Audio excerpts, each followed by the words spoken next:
Alright guys, पिछली हमारी जो 3 क्लासेस हुई हैं, उसमें जो लोक प्रशासन के सिद्धांत हैं, थेरीज़ ऑफ जो पब्लिक एडमिनिस्ट्रेशन है, हम उसको डिस्कस कर रहे हैं। हमने जो है, जो वैज्ञानिक प्रबंध का जो सिद्धांत है फ्रेडरिक निकोल टेलर का, उसको हमने इन डिटेल डिस्कस किया था और क्लास में हमने उस कॉन्सेप्ट से रिलेटेड जो भी क्वेश्चंस हमने उसको अटेम्प्ट किया था।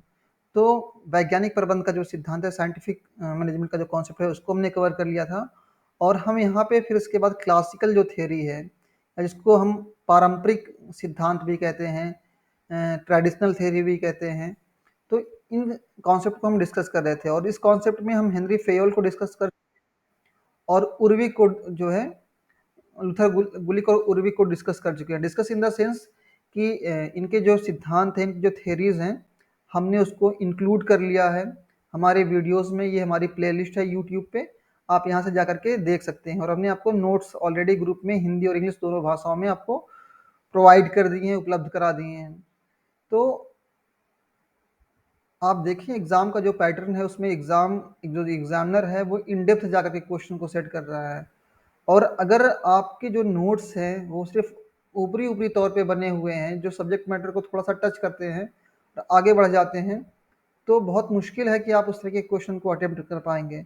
और अभी आप देखें, जो मैंने दोपहर के शाम के आसपास 4-5 बजे के आसपास में जो वीडियो अपलोड किया है, उसमें मैंने क्लासिकल थ्योरी में जो है, जो पारंपरिक जो सिद्धांत है, उसमें गुलिक और उर्विक का क्या कंट्रीब्यूशन है, उसको हमने इन डिटेल डिस्कस किया है। जैसे कि जो पोस्ट कोर का जो कॉन्सेप्ट है, वो पेपर पोस्ट कोर का जो कॉन्सेप्ट है, ये इनकी book papers on the science of administration में, इसमें तो डिस्कस किया गया है। लेकिन इसके अलावा आप देखें यूजीसी नेट एग्जामिनेशन में यहाँ से प्रश्न पूछे गए हैं कि गुलिक एंड उर्विक ने जो थेरीज दी हैं, उसमें बेसिकली फोकस किस बात पे है, किस चीज़ पे जोर दिया जा रहा है। तो किसी भी संगठन का जो किसी भी संगठन का जो स्ट्रक्चर है, ठीक है ना, किसी भी संगठन का जो स्ट्रक्चर है, जो उसका ढांचा है, उसको ही सबसे ज़्यादा महत्व देते हैं। और इसके अलावा आप देखें यूजीसी नेट एग्जामिनेशन में जो 4P का कॉन्सेप्ट है, इसको भी हमने डिस्कस किया था। और इससे इससे रिलेटेड जो क्वेश्चन एग्जाम में पूछे गए हैं, उसको भी हमने उस वीडियो में इंक्लूड किया है। तो उसको आप देख लीजिएगा और उसके बाद उस वीडियो को देखने के बाद जो है, फिर आप ये जो क्लास है इसको भी कंटिन्यू करिएगा। और अभी इस क्लास को हम चूँकि रिकॉर्ड कर रहे हैं, तो इस क्लास को भी हम अपलोड कर देंगे। और जो लोग क्लास को मिस कर रहे हैं, वो एटलीस्ट जो रिकॉर्डेड लेक्चर हैं और जो क्वेश्चन हमने प्रैक्टिस कराए हैं यहाँ पे यूट्यूब पे, मतलब प्रैक्टिस इन द सेंस कि जो हमने क्वेश्चन को 2004 से लेकर के 2023 तक के बीच के जो क्वेश्चन को हमने एक ही वीडियो में इंक्लूड किया है, जैसे कि आप देख सकते हैं यहाँ पे हमारा जो लास्ट वीडियो था। देखिए जितने भी वीडियोस आप देख रहे हैं यहाँ पर स्क्रीन पे, इन सारे वीडियोस में हमने क्वेश्चन को भी टच किया है। ऐसा नहीं है कि सिर्फ हमने कॉन्सेप्ट को डिस्कस किया है, एट द सेम टाइम हमने जो है क्वेश्चन को भी डिस्कस किया है। और आप यहाँ देख सकते हैं जो तुलनात्मक लोक प्रशासन के जो क्वेश्चन थे 2004 से 2023 के बीच के, उसको हमने एक ही वीडियो में सम अप किया है। तो आप लोग इसको जितना जल्दी हो सके इसको टाइम निकाल करके उसको देख लीजिए और नोट्स को रिवीजन कर लीजिए और मार्केट से क्वेश्चन बैंक परचेज करिए। अल्टीमेटली आपको क्वेश्चन ही सॉल्व करना है एग्जाम में, और कुछ और नहीं करना है। तो बिना आप नोट्स कितना भी पढ़ लेंगे, वीडियो कितना भी देखेंगे, जब तक कि आप क्वेश्चन बैंक को नहीं सॉल्व करेंगे या जो क्वेश्चन वाली जो वीडियोस हैं उसको नहीं देखेंगे, तब तक आपको सब्जेक्ट की जो गहराई है वो समझ में नहीं आएगी। और जिस वक्त आपने एग्जाम हॉल में जो है जो इजी क्वेश्चन है उसको आपने गलत कर दिया, तो उसी वक्त आप एग्जाम से बाहर हो जाएंगे। तो इसलिए आपको बहुत सीरियस होने की ज़रूरत है। और ये एक महीना जो है आप फुल्ली डेडिकेशन के साथ अगर आप दे देंगे, तो होपफुली आप नेट क्वालिफाई कर जाएंगे। और पेपर 1 को भी उतनी इम्पोर्टेंस देनी है। मैंने आप सभी को बताया कि पेपर 1 के लिए आप जो भरत कुमार पे जो ट्यूटर हैं अनअकैडमी के, उनके लेक्चर्स पूरी पढ़े हुए हैं। आप वहाँ पे अनअकैडमी के चैनल पे जाके वहाँ से देख लीजिए और एक नोट्स बना लीजिए, वो काफ़ी हैं पेपर 1 के लिए। आपको अलग से कोई कोचिंग और कोई नोटबुक खरीदने की ज़रूरत नहीं है। आप लेक्चर को देखिए, उसी लेक्चर को नोट डाउन कर लीजिए, जो उसमें की पॉइंट्स बताए जा रहे हैं वो इतना सफिशियंट है। तो आइए आज की क्लास में शुरू करते हैं, हम डिस्कस करेंगे। और एक चीज़ ये भी कुछ लोग कह रहे हैं कि सर ये क्रैश कोर्स और फुल कोर्स में क्या डिफरेंसेस है। मैं एक चीज़ यहाँ पे और क्लियर करना चाहूँगा कि जो कंटेंट, देखिए लेक्चर तो ऑलमोस्ट सारे सेम जा रहे हैं, लेकिन जो नोट्स है ना, वो क्रैश कोर्स के जो नोट्स हैं वो थोड़ा अलग हैं। क्रैश कोर्स के जो नोट्स हैं हिंदी और इंग्लिश में, वो थोड़ा सा, ये नोट्स थोड़ा सा डिफरेंट हैं।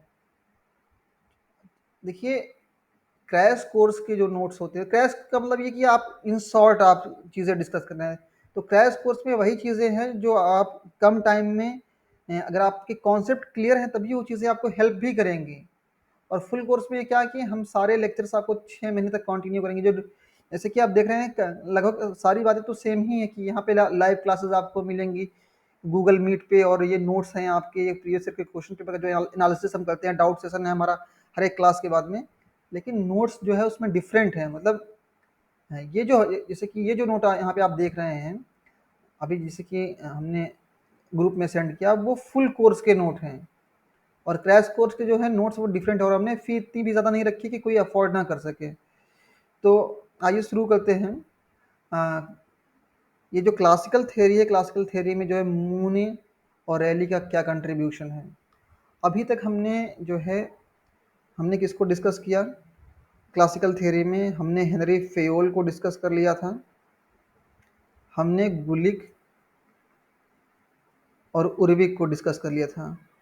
और आप देखते हैं कि हेनरी फेयोल संगठन के जो 14 सिद्धांत हैं उनके विषय में बात करते हैं, उसके बारे में बात करते हैं। और जो है गुलिक एंड उर्विक का बहुत ही पॉपुलर कॉन्सेप्ट है, ये जो पोस्ट कोर की जो थियरी है, पोस्ट कोर, इसको भी हमने इन डिटेल डिस्कस किया है, इसकी बारीकियों को भी डिस्कस हमने कर लिया है। ये भी चीज़ें हमने वहाँ पे डिस्कस कर ली हैं। इसके अलावा आप देखें, गुलिक ने जो अलग से सिद्धांत बताए हैं और उर्विक ने, इसको भी हमने डिस्कस कर लिया है। अब इस थ्योरी में जो है हमें क्या बाकी रह गया, इस थ्योरी में हमको मूने और रैली रैली को जो है डिस्कस करना है। और आप ये देखें, ये जेम्स डी मूने और एलन सी रैली, ये ऐसे दो थिंकर हैं जिन्होंने पहली बार, देखिए ठीक है ना, अमेरिका में जो है क्लासिकल थ्योरी को फॉर्मुलेट किया, हाँ, उसकी संरचना की, उसका या कह सकते हैं कि उसके विकास में योगदान दिया।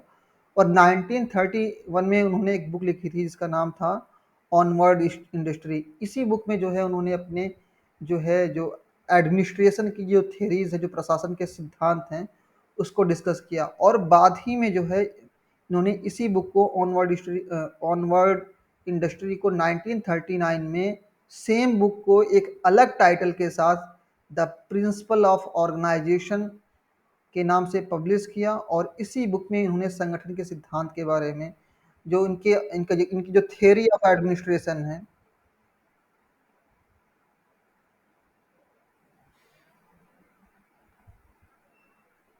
ऑलराइट, ये जो इनकी थियरी ऑफ एडमिनिस्ट्रेशन है, इसी बुक में इन्होंने डिस्कस की है, ठीक है ना। और ये संगठन के कितने सिद्धांत की बात करते हैं?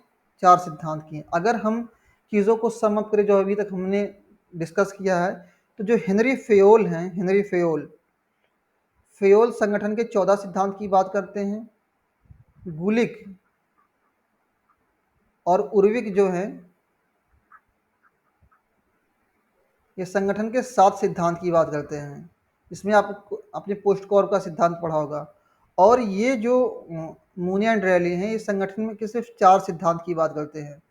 और चूंकि वैसे तो ये 4 सिद्धांत की बात करते हैं, लेकिन इन्होंने अपने 4 सिद्धांत के अंदर ही और सिद्धांतों को जो है, और जो प्रिंसिपल्स हैं एडमिनिस्ट्रेशन के, उनको इंक्लूड कर रखा है। और मैंने आपको पहले भी बता रखा है कि चीज़ों को मेमोराइज करने का तरीका ये है कि आप उसको कोड में कन्वर्ट कर लें। और ये जो 4 प्रिंसिपल हैं मूने एंड रैली के, जैसा कि आप देख रहे हैं, तो इनके जो थेरीज हैं, संगठन के जो इनके सिद्धांत हैं, ये जो 4 प्रिंसिपल आप यहाँ पे देख रहे हैं, कोऑर्डिनेशन, और उसके बाद स्केलर प्रोसेस, और फंक्शनल डिफरेंशिएशन, और ये जो लास्ट में है लाइन एंड स्टाफ, इसको मैं इलेबोरेट करूँगा। और इसको याद करने का तरीका ये है कि आप इसको कोड में कन्वर्ट कर लें। जैसे कि इससे नेट के एग्ज़ाम में क्वेश्चन पूछा गया है, इन इन बुक से भी क्वेश्चन पूछा गया है। और ये जो 4 प्रिंसिपल है, जो 4 सिद्धांत हैं, जिसको आप हिंदी में अगर हम कहें कोऑर्डिनेशन, तो मतलब कोऑर्डिनेशन को हिंदी में समन्वय कहते हैं। समन्वय बोलते हैं। इस कलर को हम जो है पदसोपान बोलते हैं, या पदानुक्रम, या पदसोपान हिंदी में आप कह सकते हैं। और आप जानते हैं फंक्शनल डिफरेंशिएशन का मतलब क्या है, कि कार्य विभेदीकरण जिसको आप कह सकते हैं, ठीक है ना। और ये जो लाइन स्टाफ आप इस पे जानते हैं, लाइन स्टाफ का जो कॉन्सेप्ट है, इसमें जो लोग संगठन में किसी ऑर्गेनाइजेशन में जो है जो अंतिम फैसले लेते हैं किसी पॉलिसी को लेकर के, उसके फॉर्मुलेशन को लेकर के, उनको लाइन बोलते हैं। और स्टाफ वो हैं जो उनको अपने इस उद्देश्य को पूरा करने में जो है ये हेल्प करते हैं। तो स्टाफ क्या है, इस लाइन की जो है हेल्प करता है। लाइन का मतलब वो लाइन नहीं जो मतलब कोई सिंपल लाइन की यहाँ पे बात हो रही है। लाइन का मतलब यहाँ पे क्या है कि ये वो लोग हैं किसी भी ऑर्गेनाइजेशन के जो किसी भी पॉलिसी के फॉर्मुलेशन में, किसी भी कोई योजना हो, कोई प्रोग्राम हो, कोई रूल एंड रेगुलेशन हो, उसके उसको बनाने में और उसको इम्प्लीमेंट करने में ये लोग रिस्पॉन्सिबल होते हैं। और इनके का जो टास्क होता है उसको फुलफिल करने में जो है जो स्टाफ उनकी हेल्प करते हैं। तो इसको याद करने का तरीका ये है कि आप एक कोड एक्रोनिम डेवलप कर लें उसको। कोर्सफुल, जैसे कि आपने पोस्ट कोर को याद करने के लिए जो है, जैसे कि पोस्ट कोर जो वर्ड है उसमें 7 प्रिंसिपल हैं। तो इनके जो थेरीज है इनको याद करने के लिए आप एक वर्ड कर लीजिए, कोर्स, ठीक है। यहाँ पे देखिए, कोर्स फुल, ठीक है ना, कोर्सफुल। तो ये जो सी ओ जो ए वर्ड है ये किसको रिप्रेजेंट करता है, किसको दर्शाता है, कोऑर्डिनेशन को। और ये जो यस है ये किसको किसको दर्शाता है, ये स्केलर को, पशुपान को। और फुल का मतलब क्या है, आप यहाँ पे जैसे कि देख सकते हैं फंक्शनल डिफरेंशिएशन, एफ यू को हमने यहाँ से कॉमन लिया है। और एल का मतलब लाइन एंड स्टाफ। आइए इसको मैं इलेबोरेट करता हूँ। इलेबोरेट करना इसलिए ज़रूरी है क्योंकि यूपी में जो है असिस्टेंट प्रोफेसर का एग्ज़ाम हुआ था। इस कॉन्सेप्ट से एग्जामिनर जो है इन इसकी गहराई में जाके उस यहाँ से क्वेश्चन सेट किया गया था। और इसके अलावा जो पीएचडी इंट्रेंस एग्जामिनेशन होते हैं, और आप देखेंगे यूजीसी नेट एग्जामिनेशन में पब्लिक एडमिनिस्ट्रेशन का एक सेपरेट पेपर भी होता है। जैसे हिस्ट्री, ज्योग्राफी और इकोनॉमिक्स के पेपर होते हैं, सेम लोग इनके सॉरी पॉल साइंस के पेपर होते हैं, ठीक उसी तरह एक सेपरेट सब्जेक्ट के तौर पे भी जो है पब्लिक एडमिनिस्ट्रेशन का जो है पेपर होता है। तो वहाँ से मैंने उसमें उस पेपर का मैं एनालिसिस कर रहा था, उसका विश्लेषण कर रहा था, तो मैंने देखा वहाँ पे कि वहाँ से क्वेश्चन आए हुए हैं। तो इन शॉर्ट आप ये समझें कि जेडी एंड मूने, अगर ये जो चीज़ें हमने अभी डिस्कस की हैं इसको अगर एक लाइन में समअप करना हो कि ये जेडी एंड मूने ये अमेरिकन थिंकर हैं, अमेरिकन एडमिनिस्ट्रेटिव थिंकर हैं। और इन्होंने अपनी बुक ऑनवर्ड इंडस्ट्री में अपने 4 प्रशासन के सिद्धांतों के बारे में बात की है। और इसी बुक को उन्होंने 1939 में एक नए टाइटल के साथ में द प्रिंसिपल ऑफ ऑर्गेनाइजेशन के नाम से डिस्कस किया था। और ये जो 4 प्रिंसिपल हैं इनको हम एक कोड वर्ड यानी कॉसफुल में जो है हम एक ही यहाँ पे सम अप कर सकते हैं, ठीक है। समझते हैं कोऑर्डिनेशन के बारे में क्या कहते हैं मून एंड रैली।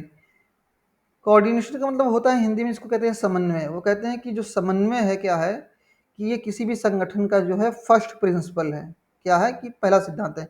आप देखें किसी भी संगठन में कोई भी ऑर्गेनाइजेशन हो, उसमें जो है किसी भी अगर सपोज कि कोई भी संगठन है, वो किसी प्रोडक्ट को प्रोड्यूस कर रहा है, किसी भी उत्पाद वस्तु को बना रहा है, या किसी सेवा को, मतलब आमतौर पे गुड एंड सर्विसेज होती हैं। तो या तो कोई ऑर्गेनाइजेशन किसी प्रोडक्ट को बना रहा होता है या कोई सर्विस प्रोवाइड कर रहा होता है। सपोज कि प्रोडक्शन की हम बात कर लें,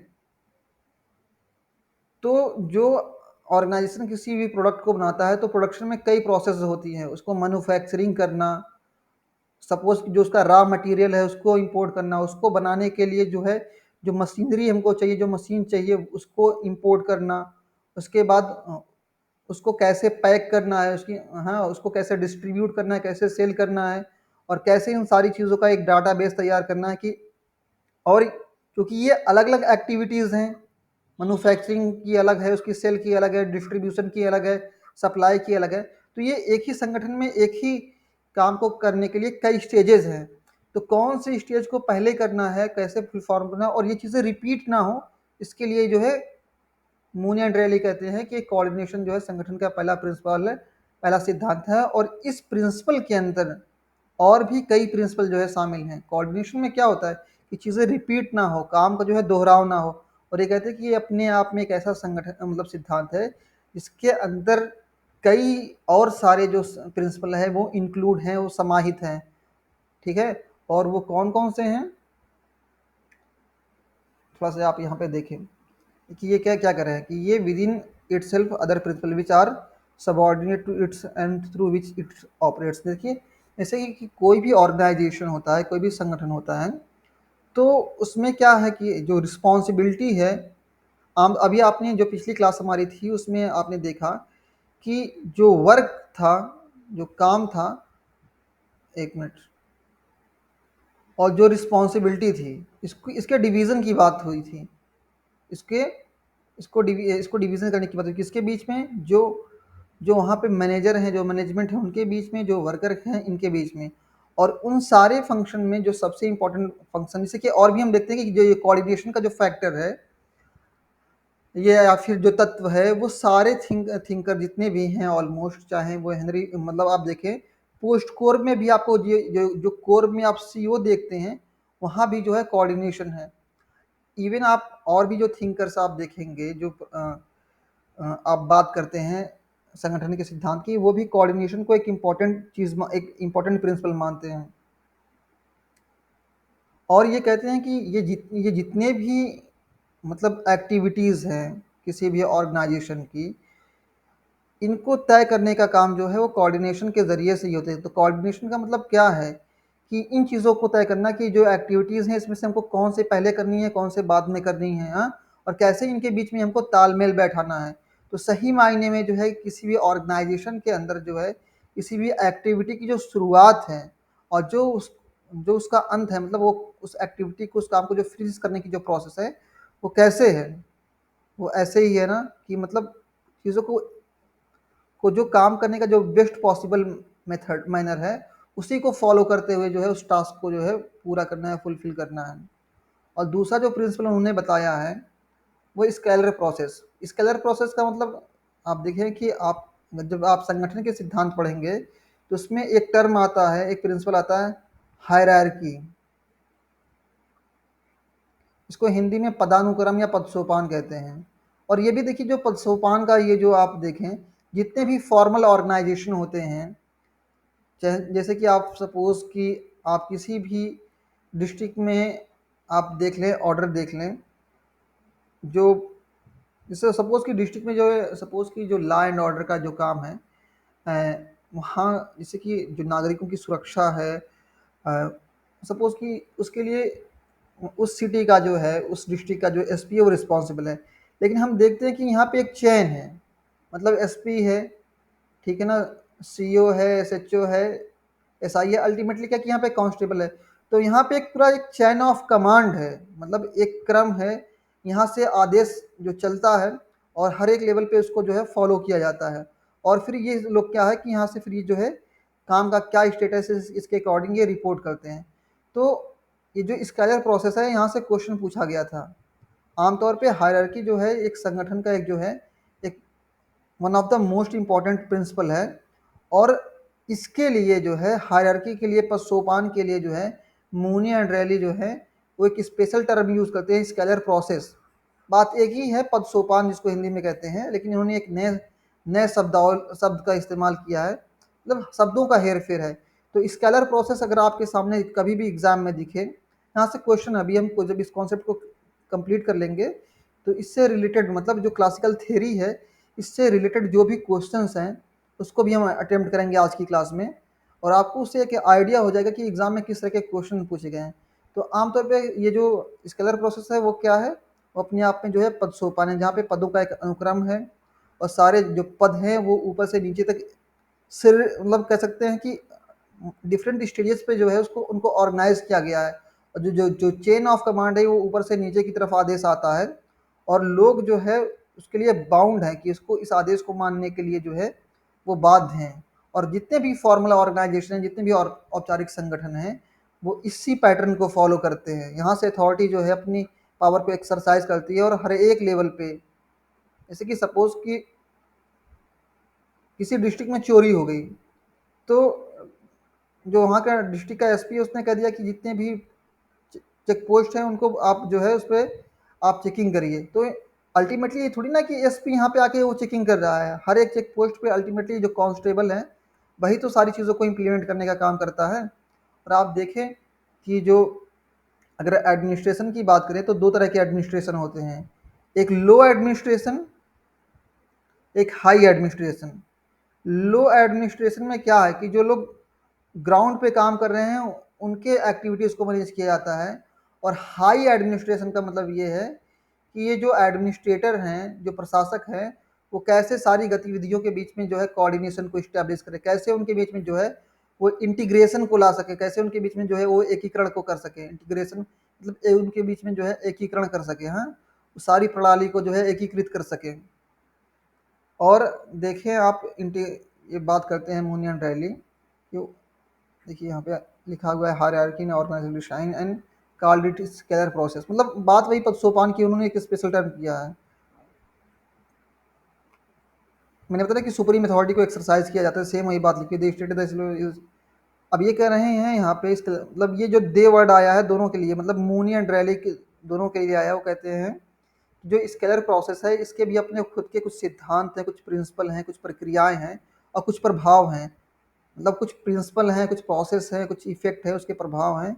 और they refer to as leadership, delegation, functional definition. जैसे आप देखें पद सोपान में क्या होता है कि अथॉरिटी जो है उसको एक्सरसाइज की जाती है, अथॉरिटी का इस्तेमाल किया जाता है। लेकिन कभी कभी क्या होता है, जैसे कि यहाँ पे सपोज कि किसी भी ऑर्गेनाइजेशन का एक हेड बैठा हुआ है और यहाँ पे डिफरेंट लेयर्स हैं, अलग अलग स्तर हैं, और लास्ट में जो कुछ वर्कर्स हैं जो किसी प्रोजेक्ट को जो है इम्प्लीमेंट कर रहे हैं। तो यहाँ पे जो लीडरशिप है वो भी एक फैक्टर्स है जो इस ऑर्गेनाइजेशन के कार्यप्रणाली को, उसके फंक्शन को इन्फ्लुएंस करता है। डेलीगेशन का मतलब क्या कि कुछ अधिकार जो है जो लोअर लेवल पे जो पदाधिकारी हैं उनको जो है प्रदान किया जाता है। और कहने का मतलब ये है कि डेलीगेशन में क्या होता है कि ये जो लोअर लेवल पे कुछ अलग अलग स्टेज पे जो पदाधिकारी हैं, जो ऑफिसर्स हैं, उनको भी कुछ राइट्स एंड पावर दिए जाते हैं, कुछ अथॉरिटी जाती है कि वो अपने लेवल पे भी कुछ डिसीजन ले सकें। और functional definition in the sense कि जो लोगों के कार्य है उसको डिफाइन किया जा सके कि ये आपकी एक्टिविटीज़ है, ये आपके काम हैं, और इस काम का दायरा या ये प्रोसेस है, उसी को फॉलो करके आपको काम को पूरा करना है। और आप देखें चाहे आपने अगर क्लासेस अटेंड की होंगी तो ये जो डिवीजन ऑफ वर्क है, जो तीसरा प्रिंसिपल है फंक्शनल डिफरेंशिएशन, तो ये इसमें फंक्शनल डिफरेंशिएशन का मतलब तो डिवीजन ऑफ वर्क। आप देखें जो मैंने भी दोपहर में लेक्चर रिकॉर्ड किया है उसमें भी आप देखते हैं कि लूथर गुलिक एंड उर्विक हैं, वो कार्य विभाजन को, मतलब डिवीजन ऑफ वर्क को संगठन का जो है वो सबसे इम्पोर्टेंट प्रिंसिपल मानते हैं।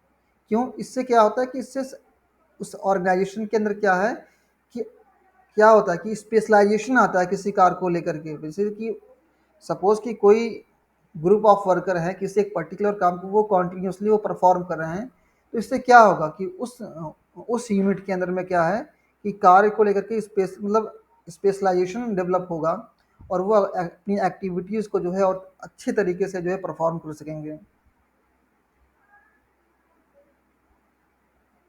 ठीक है, दिस कॉन्सेप्ट डिवीजन, बात वही है, कार्य विभाजन की यहाँ पे बात हो रही है। और लाइन एंड स्टाफ के कॉन्सेप्ट को समझें। ये जो लाइन, यहाँ से क्वेश्चन कई बार पूछा गया है, और यूजीसी नेट एग्जामिनेशन में, टीजीटी पीजीटी एग्जामिनेशन में ये लाइन और स्टाफ को आप देखेंगे, और आपके सिलेबस में यूजीसी नेट के, तो ये एक अलग चैप्टर भी है, लाइन और स्टाफ नाम का एक चैप्टर भी है। और इसमें आप देखेंगे कि किसी भी ऑर्गेनाइजेशन के अंतर्गत दो तरह के लोग होते हैं, एक वो जो बड़े बड़े फैसले लेते हैं उनको हम लाइन कहते हैं। ऐसे एक्चुअली ये जो लाइन और स्टाफ का जो कॉन्सेप्ट है ना, वो सैन्य संगठन से, नोट डाउन करिएगा, यहाँ से क्वेश्चन पूछा गया है, जो सैन्य संगठन है, जो मिलिट्री ऑर्गेनाइजेशन है, उनसे इस कॉन्सेप्ट को जो है अडॉप्ट किया गया है। लाइन का मतलब वो कि वो पदाधिकारी, वो ऑफिसर जो किसी भी ऑर्गेनाइजेशन में बड़े फैसले लेते हैं, किसी भी प्रोजेक्ट के, किसी भी प्रोग्राम के, किसी भी पॉलिसी के इम्प्लीमेंटेशन में, उसको लागू करने में जो है वो रिस्पॉन्सिबल होते हैं। और अल्टीमेटली किसी काम का क्या स्टेटस है, वो कैसे काम कर रहा है, इसके लिए यही लाइन जो अथॉरिटी हैं, जो ऑफिसर्स हैं, ये रिस्पॉन्सिबल होते हैं। और इनको हेल्प करने के लिए अलग अलग तरह के स्टाफ होते हैं, कुछ टेक्निकल स्टाफ होते हैं। देखिए, आप देखिए जो पीए वगैरह होते हैं, या जो तकनीकी काम करने के लिए जो लोग होते हैं, अलग अलग काम को परफॉर्म करने के लिए, अलग अलग ड्यूटी को फुलफिल करने के लिए अलग अलग तरह के स्टाफ होते हैं। तो लाइन एंड स्टाफ की जो प्रोसेस है, एक्चुअली सही मायने में क्या है, ये जो लाइन और स्टाफ का क्या है, इसमें भर्ती वगैरह सारे एलिमेंट इसमें शामिल हैं। जैसे कि जब भी कोई ऑर्गेनाइजेशन हम बनाते हैं, तो हमें दो चीज़ों की तरह ज़रूरत होती है। एक तो स्ट्रक्चर की, जो वहाँ की बिल्डिंग है, जो ये जो स्ट्रक्चर है उस बिल्डिंग का, जो वहाँ पे जो मशीनें इस्तेमाल की जा रही है, जो इक्विपमेंट्स हैं, जो यंत्र हैं जिसको हम इस्तेमाल कर रहे हैं वहाँ पे, तो ये तो नॉन लिविंग थिंग्स हो गई। और दूसरा लिविंग थिंग्स, जिसमें क्या है कि जो ह्यूमन बीइंग्स हैं, जो इन चीज़ों को, इन मशीनों को, इन इक्विपमेंट्स को जो है वो ऑपरेट कर रहे हैं। तो ये संगठन दो चीज़ों से मिलकर बनता है, जो एक लिविंग थिंग्स है, जो स्ट्रक्चर है उसका, उससे बनता है, और जो ह्यूमन बीइंग्स है, जो वर्कर्स हैं, जो किसी काम को पूरा करते हैं, इन दोनों चीज़ों से मिलकर कोई ऑर्गेनाइजेशन बनता है। तो ये जो चौथा प्रिंसिपल इन्होंने बताया मून एंड ड्रेलिन ने, उसमें लाइन और स्टाफ को जो इन्होंने इंक्लूड किया है। और आप देखें इन्होंने क्या किया कि according to Mooney staff is expansion of personal. इसमें कोई बहुत ज़्यादा इन डेप्थ जाने की ज़रूरत नहीं है, जितनी चीज़ें हमने आपको बता दी हैं यहाँ पे वो इतना काफ़ी है। तो ऑलमोस्ट हमने जो है, आज के दो लेक्चर्स में, एक जो मैंने दोपहर में अपलोड किया यूट्यूब पे वो, और इसमें हमने ऑलमोस्ट सारी जो चीज़ें हैं क्लासिकल थियोरी की, अगर हम बात करें तो शुरू से अगर हम बात करें, तो हमने ऑलमोस्ट सारी चीज़ें, अगर आप देखें, हमने कवर कर ली हैं। हमने जो है सबसे पहले जो है ये जो टेलर का साइंटिफिक मैनेजमेंट का कॉन्सेप्ट है, इसको हमने कवर कर लिया है। इसकी भी वीडियोस हमारे चैनल पे पड़ी हुई हैं, हमने अपलोड कर दी हैं आपके लिए, और उसमें क्वेश्चन को भी हमने टच किया है। हमने हेनरी फेयोल के जो 14 प्रिंसिपल हैं उनको हमने डिस्कस किया है, और हमने आपको ये भी बताया था पिछली क्लास में कि हेनरी फेयोल को ही हम जो है फादर ऑफ क्लासिकल थ्योरी के तौर पे हम जानते हैं, हमने आपको क्लास में बताया भी था। और उनकी कौन कौन सी किताबें हैं जो एग्ज़ाम के पॉइंट ऑफ व्यू से इम्पॉर्टेंट हैं, उसके बारे में भी हमने बताया था, जैसे कि आप यहाँ पे देख सकते हैं। उन्होंने जो है जो किसी भी ऑर्गेनाइजेशन की, किसी भी औद्योगिक संगठन की जो है, जो एक्टिविटीज़ है उनके बारे में बात की थी, जो एडमिनिस्ट्रेशन के, प्रशासन के तत्व हैं उसके बारे में बात की थी, और प्रिंसिपल ऑफ एडमिनिस्ट्रेशन, जो उन्होंने 14 प्रिंसिपल बताए हैं उनके बारे में बात की थी। तो ये सारी चीज़ें हमने कवर कर ली हैं, और बीच बीच में आपने देखिए हमने क्वेश्चन को भी ऐड किया था। तो ये सारी चीज़ें ऑलमोस्ट कंप्लीट हैं। तो ये हमारा आज का जो 20 मिनट का लेक्चर है, इसमें हमने चीज़ों को कंप्लीट कर लिया है। आइए अब हम देखते हैं कि जो क्लासिकल थ्योरी है उससे जो क्वेश्चन पूछे गए हैं, क्लासिकल थ्योरी में क्या है कि हमको हेनरी फेयोल को भी देखना है। हमें किसको किसको देखना है, हमें जो है, एक मिनट, ये एक्टिव क्यों नहीं हो रहा है।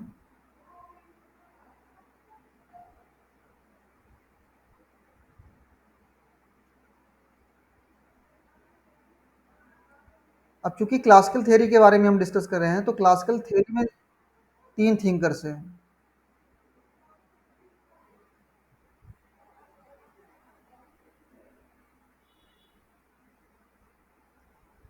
जैसा कि आप यहाँ पे देख रहे हैं स्क्रीन पे, तो चूंकि हम यहाँ पे बेसिकली किस चीज़ के बारे में बात कर रहे हैं, हम बात कर रहे हैं क्लासिकल थ्योरी के बारे में। तो क्लासिकल थ्योरी से रिलेटेड जो भी क्वेश्चन एग्जाम में पूछे गए हैं, तो हमें यहाँ पे क्या करना है, हमें हेनरी फेयोल से रिलेटेड जो भी क्वेश्चन आए हुए पिछले 20 सालों में उसको देखना है। हमें लूथर गुलिक एंड उर्विक से जो क्वेश्चन पूछे गए हैं उनको भी डिस्कस करना देखना है। मून एंड रैली से जो क्वेश्चन पूछे गए हैं उसको डिस्कस करना है। और हमने हर एक टॉपिक को जो है इन डिटेल डिस्कस किया है। और ये भी वीडियो जो अभी हम इस सेशन को रिकॉर्ड कर रहे हैं, ऑलमोस्ट 30 मिनट हो चुके हैं, तो इस कॉन्सेप्ट को भी हमने आपको बता दिया। क्वेश्चन को आप देखें, इस टॉपिक से जो क्वेश्चन पूछे गए हैं आप यहाँ पे देख सकते हैं। जैसे कि ये जो पोस्ट कोर, आप जानते, तो ये तो इजी क्वेश्चन है कि पोस्ट कोर का कॉन्सेप्ट किसने दिया, लूथर गुलिक एंड उर्विक को आप जानते हैं। लेकिन कभी कभी अगर एग्जाम में इस तरह से आपको ऑप्शन दिया गया हो, सिर्फ लूथर गुलिक के बारे में बात की गई हो, मतलब आपको क्या है कि एग्जाम में जो मोस्ट अप्रोप्रिएट आंसर है उसको चूज करना होता है। और अभी आप देखें, ये तो इजी क्वेश्चन है, इसको आप आसानी से कर लेंगे। लेकिन इसी टॉपिक से रिलेटेड अगर ये क्वेश्चन आपके सामने होगा, ठीक है ना, इस टॉपिक से रिलेटेड अगर ये क्वेश्चन आप, एक मिनट, कौन आ गया, दीपक चावला।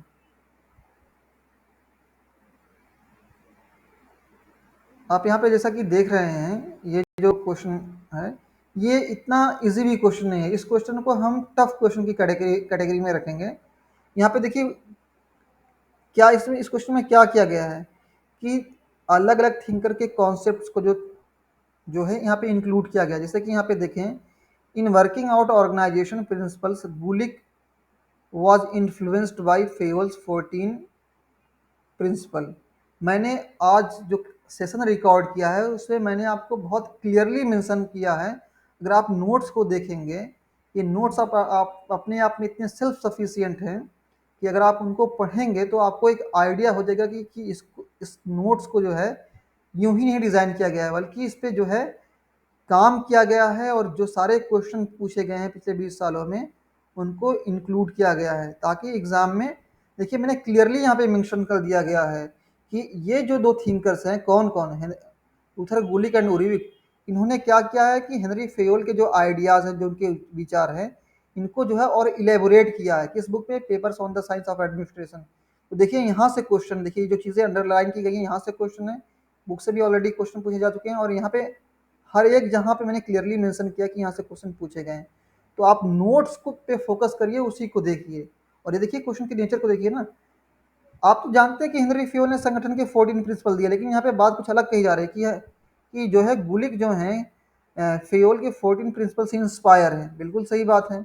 और आप देखें गुलिक एंड उर्विक ने क्या किया है, गुलिक एंड उर्विक ने क्या किया है कि इन्होंने जो है स्पेशली जो है उर्विक ने हेनरी फेयोल के जो प्रिंसिपल थे, एमपी फॉलेट के जो प्रिंसिपल थे, टेलर के जो प्रिंसिपल थे, उसको इन्होंने क्या किया कि इसको देखिए, जिसके आप यहाँ पे देख रहे हैं ना, यहाँ पे जो टेलर का प्रिंसिपल है, जो हेनरी फेयोल के प्रिंसिपल हैं, इसके बाद में एमपी फॉलेट के जो प्रिंसिपल हैं, वी ए ग्रैक्यूनॉस के जो प्रिंसिपल हैं, मूनी एंड रेले के जो प्रिंसिपल हैं, जो हमने अभी आज क्लास में डिस्कस किया है, जो कोसफुल का जो कॉन्सेप्ट है उसको हमने डिस्कस किया। तो इन सारे प्रिंसिपल्स को, ये जो जितने भी थिंकर्स, इनके आइडियाज़ को जो इन्होंने एक साथ एक जहाँ समअप किया है, और इन्होंने कितने 29, आप देख रहे हैं ना यहाँ 29 लिखा हुआ है, तो इन्होंने 29 सिद्धांत बताए हैं।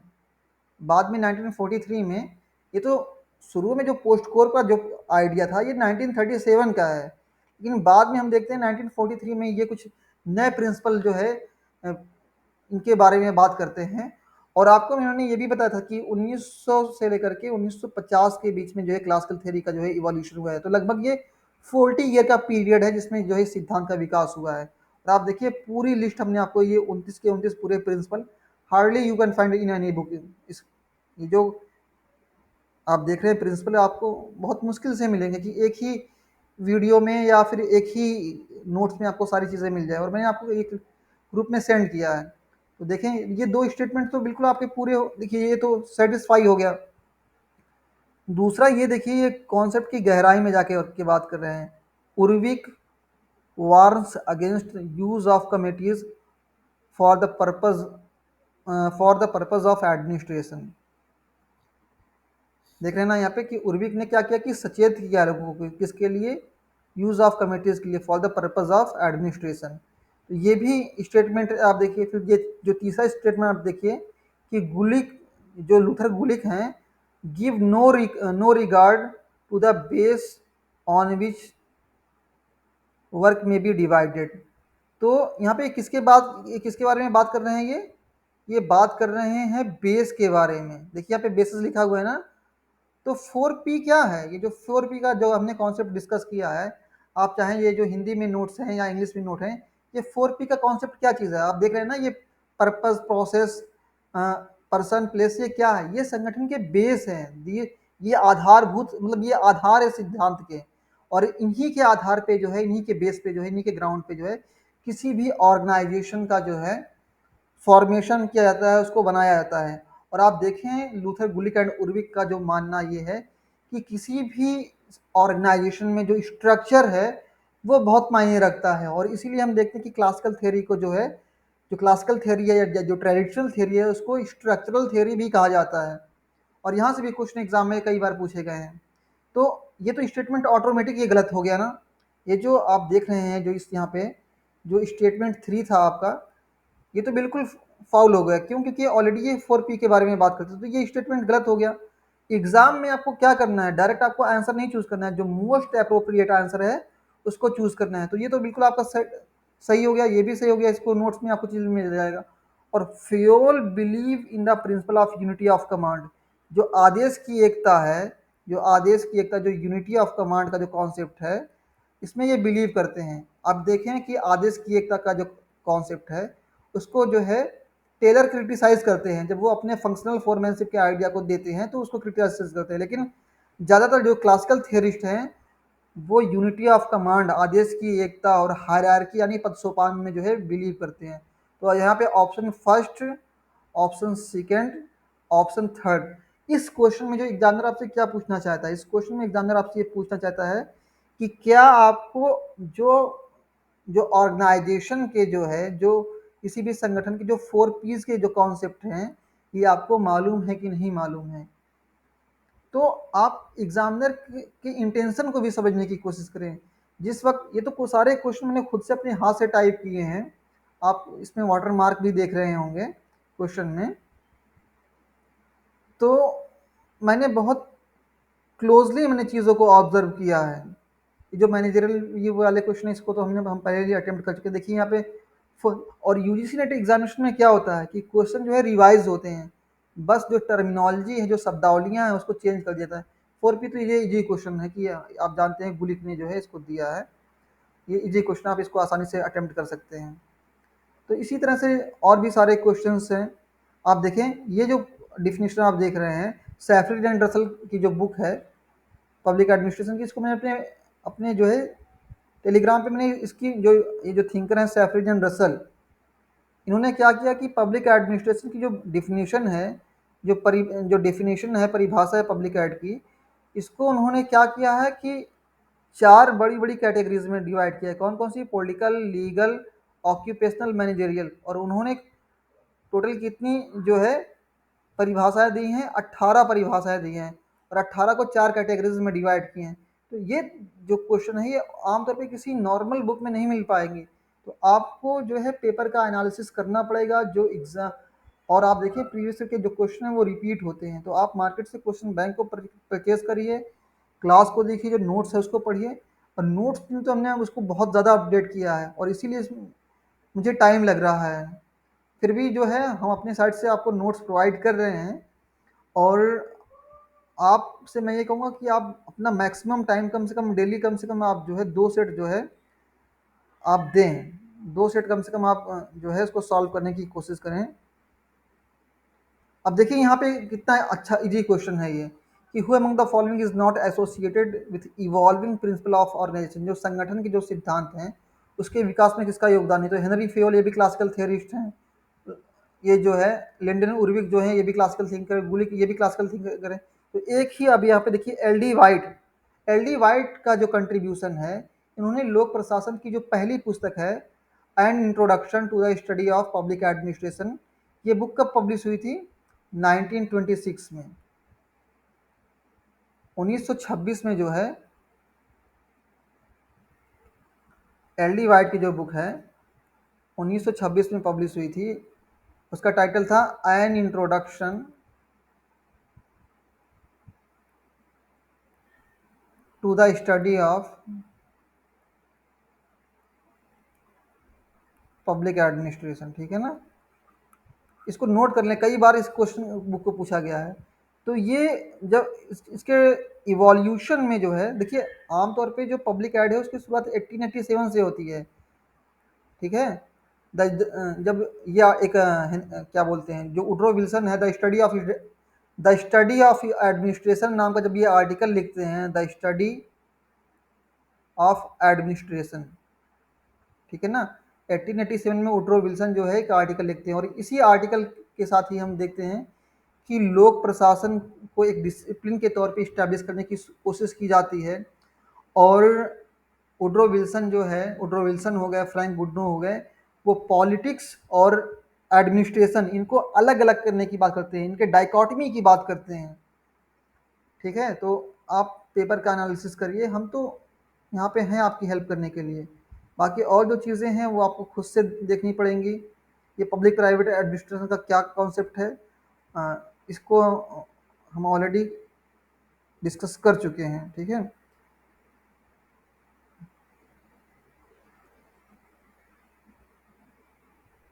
अब देखिए यहाँ क्वेश्चन को थोड़ा सा घुमा के पूछा गया है, यहाँ पे थोड़ा सा आप देखिए, लिखा गया है who among the following are of the view managerial techniques and skill of planning, organizing, coordinating, budgeting are the same in both public and private administration.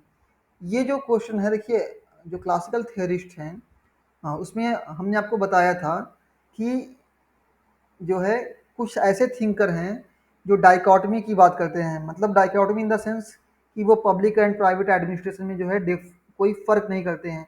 और हमने आपको पिछली क्लास में जो है बताया था कि हेनरी फेयोल का एक स्टेटमेंट था कि हम जो हम एक एडमिनिस्ट्रेटर जो है उसका सामना प्रशासन के अलग अलग साइंसेस से नहीं होता है, बल्कि एक ही विज्ञान से, एक ही साइंस से होता है, एडमिनिस्ट्रेशन के एक ही विज्ञान से होता है।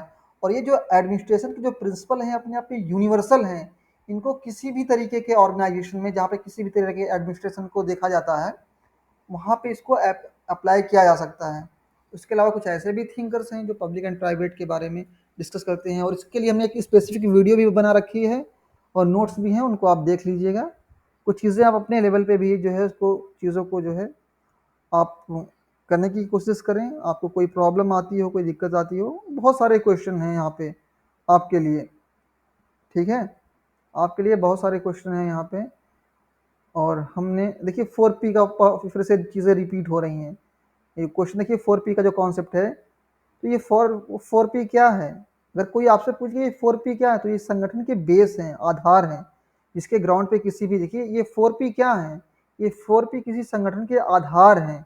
इसी के आधार पे किसी भी विभाग का, किसी भी डिपार्टमेंट का, किसी भी ऑर्गेनाइजेशन का जो है निर्माण किया जाता है।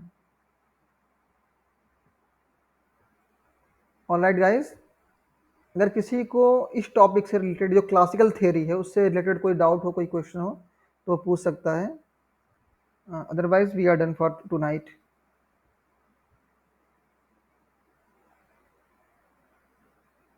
Guys, any question?